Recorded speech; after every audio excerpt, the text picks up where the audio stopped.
game and a half last night, so they needed their horse, their ace, to be every bit of it, and he was. Max Scherzer in the fourth inning, on a roll. That was Matt Olson. This is Austin Riley. Scherzer's second straight start with 7 Ks through the first 4 innings. Bottom of 7, it's 2-0 Mets. There were 2 outs. Scherzer had retired 20 of 21 batters. But hold on!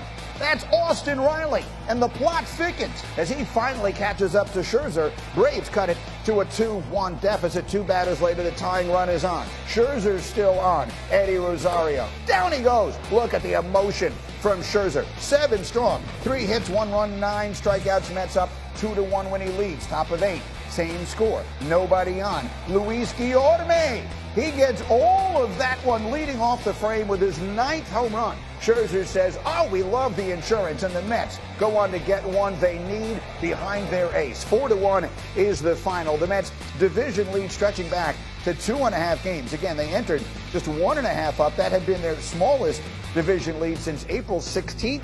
Again, that lead had ballooned to as many as 10.5 at the beginning of June. All right, to the NBA, where the huge story remains, the future of Kevin Durant. Nearly 2 weeks since he requested a trade from Brooklyn. Miami, one of the teams very much on his wish list as the entire league convenes in Vegas for the NBA Summer League. The Miami Herald's Barry Jackson, who has been covering sports in South Florida for 35 years, tweeted the following yesterday. He tweeted, Heat's general manager Andy Ellisberg and Nets general manager Sean Marks were seen talking this morning in Vegas per sources. The Heat continuing its pursuit of Kevin Durant. Andy and Sean were chatting at their hotel.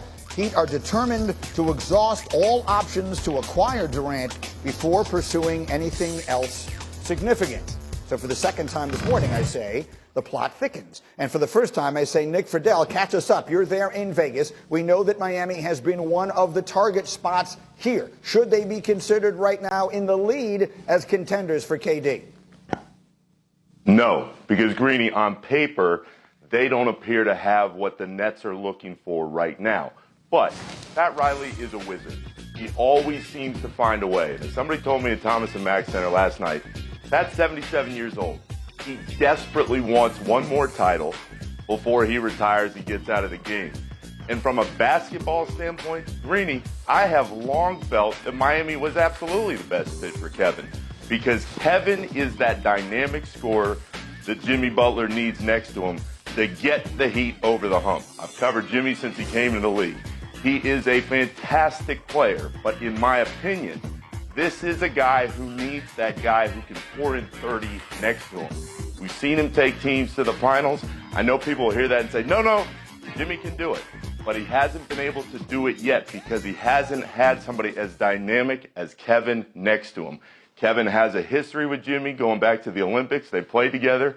Same goes for Kyle Lowry. I think he could hit the ground running in Miami because of that relationship and because the culture with the Heat has been in place and all they're about is winning. So a dozen years after LeBron took his talents to South Beach, could Kevin Durant wind up doing the same? Zach Lowe, how do you like it? I never doubt Pat Riley. There are agents and executives around the league not plugged into these talks per se who just sort of nod and roll their eyes and say, boy, is Durant going to end up in Miami because that's just what happens with Pat Riley when he throws the rings on the table. But it's hard to see a deal that really makes sense for one simple reason. Bam Adebayo. Kevin Durant would need to play with Bam Adebayo in Miami for them to have a realistic shot to win the title.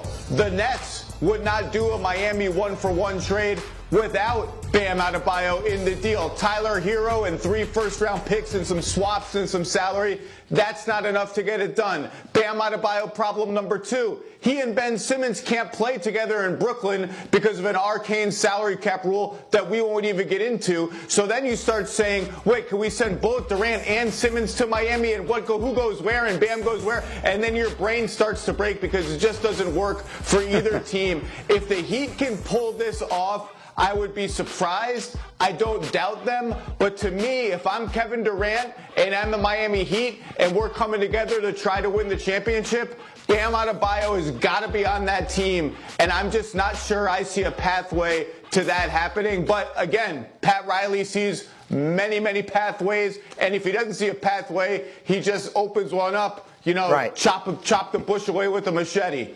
Yeah, if there isn't a door, he builds one. So we'll see if he's able to do it in South Florida. So Chris Canty, let's sort of take a step back and look at this from 30,000 feet if we can. I listen to you on your radio show all the time talking about this. The fact that Durant finds himself where he finds himself right now in the midst of all of this, whether it winds up being Miami, whether somehow it circles back again to Phoenix, whether, oh my goodness, if it winds up being Golden State, what does all of this say to you? Well, first of all, G, think about this. Kevin Durant joining an organization that has championship DNA that was the #1 seed in their conference last season. Stop me if you've heard that story before. It's a good point. I mean, Phoenix and Miami were his top 2 destinations, and yet we find ourselves in this position again. But Kevin Durant's legacy, as far as I'm concerned, I mean, there's going to be a black mark on it because he is the face of the biggest failure in NBA history. Think about the collection of talent that he himself spearheaded the charge to assemble in Brooklyn, when you had a former MVP in James Harden, when you handpicked your running mate 3 years ago in free agency in Kyrie Irving, and you have one playoff series win to show for it, G. It is an admission of failure no matter how you slice it. It's a bigger failure than what we saw with my Lakers once upon a time when they had Wilt Chamberlain, Elgin Baylor, and Jerry West. This is a bigger failure than when Charles Barkley joined the Houston Rockets with Clyde Drexler and Hakeem Olajuwon. There's no way around it. Kevin Durant is the best player, and usually in today's NBA, the best player is a culture setter. That's clear that Kevin Durant is not that dude, and for him to decide he wants out of Brooklyn now, I mean, it's an indictment on his sports character. It's an interesting point, and I'm glad that you made it here. I've heard you say it on the radio because he's the one person in all of this who has a permanent record. We can say this stuff goes on Kyrie. Kyrie doesn't have a permanent record. He's an excellent player, but he's not going to be talked about 50 years from now. Kevin Durant is. So, Zach, it does sort of make me think, as people talk about, well, he can't do this because it'll hurt his legacy. He can't do that because of what it'll do to his legacy. It kind of feels like the horse is out of the barn on that one. He should just kind of go wherever it is he feels like he'll be happiest, because I'm not sure anything that he does at this point salvages the quote-unquote legacy, Zach. What do you think? I totally disagree. First of all, in Brooklyn, you could say that he was supposed to be the culture setter and he wasn't and all that. You know what he was? He was the one of the 3 stars that always played and always played hard when he was healthy. You could not say that for Kyrie Irving. You could not say that for James Harden. Number 2, I do think there is a move, if you care about legacy, and I think probably Durant does to some degree, that rehabilitates it if you think it's in need of rehabilitation or repair or polishing or whatever term you want to use. I don't think that would be going to the Warriors team who just won the title, although Durant this time could spin it and say, they traded for me. I didn't choose them. They chose me. I'm not sure how that would go over. But I do think there's a world in which he goes somewhere where he can, if not build it, finish it, be the keystone that turns a team that's good into a title team that clearly would not have won it without him. I do think there are possibilities for that. And Phoenix and Miami, to me, would both qualify in that, especially Phoenix.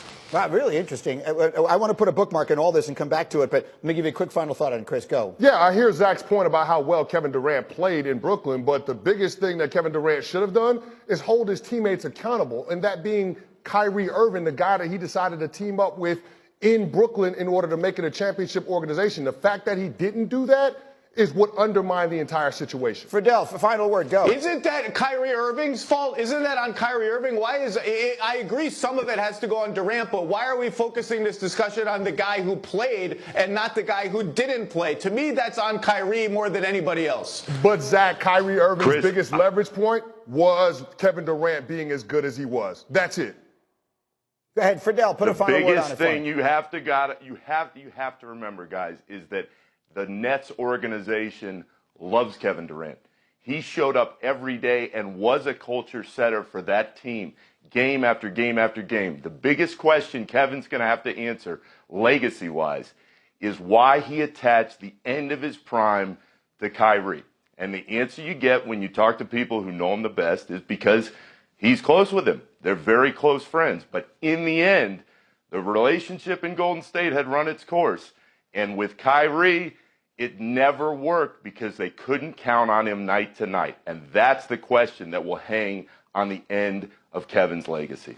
All right, it's a fascinating conversation. We'll continue to have it, but let's go now, if we can, from the sublime to the ridiculous, if you will. Now, take a look at what happened yesterday in Summer League, Chris Canty. Oh, look who it is!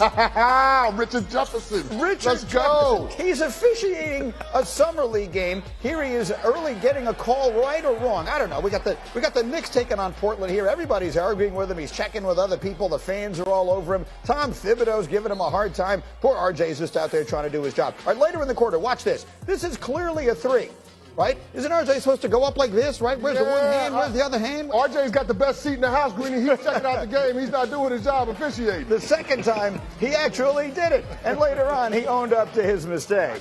I did it the second time. I did it the second time. That time I did it.